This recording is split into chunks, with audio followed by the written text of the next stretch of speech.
عمران خان نے اپنے 3 سالہ اقتدار میں کیا اہم کارنامے سر انجام دیے جس کی وجہ سے لوگ اس کو سپورٹ کرتے ہیں، آئیے اس ویڈیو میں آپ کو بتاتے ہیں۔ انڈیا کو کہا منہ توڑ جواب دوں گا، اگلے دن انڈیا کے 2 جہاز گرا دیے اور پائلٹ کو گرفتار کر کے دنیا کے سامنے جرأت کا مظاہرہ کیا۔ اس نے کہا تھا میں ڈرون اٹیک نہیں ہونے دوں گا، اس کے دور میں کوئی ڈرون اٹیک نہیں ہوا۔ پاکستان مسلم لیگ نون اور PPP کے مہنگے رینٹل منصوبوں کے بجائے ڈیم کی تعمیر کی۔ ایکسپورٹ کو فقط 3 سالوں میں $21 بلین سے بڑھا کر $38 بلین کر دیا۔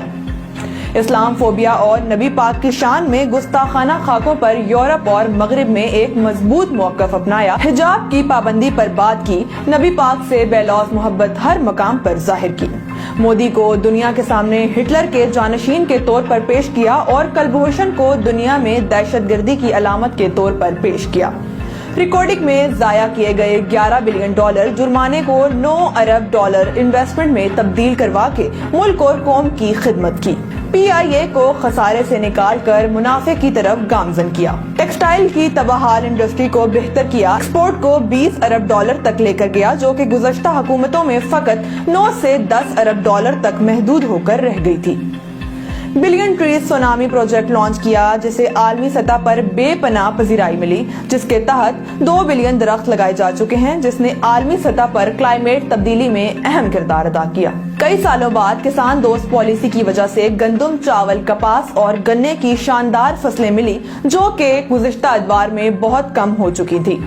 50 سال بعد 2 نئی نہروں کا منصوبہ لانچ کیا گیا۔ پاکستان ایئر فورس نے 1983 کے بعد پہلی بار نئے جدید جنگی جہاز خریدے جو کہ JF-10 کی صورت میں اس 23 مارچ کو ہمارے جنگی بیڑے میں شامل ہو چکے ہیں۔ بینکوں کو انتہائی کم ریٹ پر مڈل کلاس لوگوں کے گھروں کے لیے قرضے دینے پر راضی کیا، جس کے تحت بے شمار لوگوں کو قرضے دیے جا چکے ہیں۔ ان 3 سالوں میں ملک میں کاروں، موٹر سائیکل اور ٹریکٹر کی ریکارڈ پروڈکشن ہوئی جو کہ بہتر معیشت کے اشارے ہیں۔ پورے ملک کے ہیلتھ انشورنس کا پروگرام لانچ کیا گیا۔ 70 سالوں میں پہلی بار ایک نصاب تعلیم کو رائج کر کے غریب اور امیر کی تقسیم کر دی۔ سٹیزن پورٹل سے عام شہری کو وزیر اعظم تک براہ راست رسائی دی، جس سے اب تک 45 لاکھ لوگوں کے مسائل بر وقت حل ہوئے۔ ٹرمپ کو ٹویٹر پر انتہائی سخت جوابات دیے اور اس کے بعد اسی ٹرمپ کے اسٹیٹ مہمان کے طور پر امریکہ کا دورہ کیا۔ تاریخ میں پہلی بار امریکہ کے شہر میں بڑا جلسہ کیا جس میں لاکھوں پاکستانیوں نے شرکت کی۔ کنسٹرکشن انڈسٹری کے لیے شاندار پیکجز کا اعلان کیا جس سے 8 لاکھ نئی نوکریاں پیدا ہوئیں، حتیٰ کہ کورونا بھی عروج پر تھا۔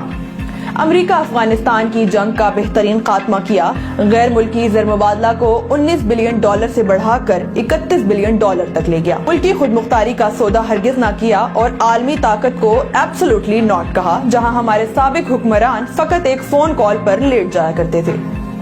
کورونا لاک ڈاؤن کا عالمی دباؤ کے باوجود بہترین انداز میں ہینڈل کیا۔ WHO UN نے دنیا سے کہا کہ پاکستان سے سیکھو۔ روس کا تاریخی دورہ کیا اور حالت جنگ میں روسی صدر کے ساتھ 3 گھنٹے کی طویل ملاقات کی۔ بچوں کی ذہنی نشوونما کو بہتر کرنے میں اہم کردار ادا کیا۔ پاکستان میں سیاحت کے فروغ کے لیے مختلف کام کیے۔ ڈسکور پاکستان چینل بنایا، سکردو انٹرنیشنل ایئرپورٹ کا قیام بھی ان میں سے چند ایک ہیں۔ IT سیکٹر نے 100% ترقی کی جس کی ایکسپورٹ کا حجم $2 بلین تک پہنچایا۔ صحافیوں اور چینلز کی خرید و فروخت میں ملوث نہ ہوا۔ تاریخ میں پہلی بار اوورسیز پاکستانیوں کو براہ راست پاکستانی بینکوں تک رسائی دے کر $3 بلین کی انویسٹمنٹ روشن ڈیجیٹل اکاؤنٹ کے ذرائع پاکستان لائے۔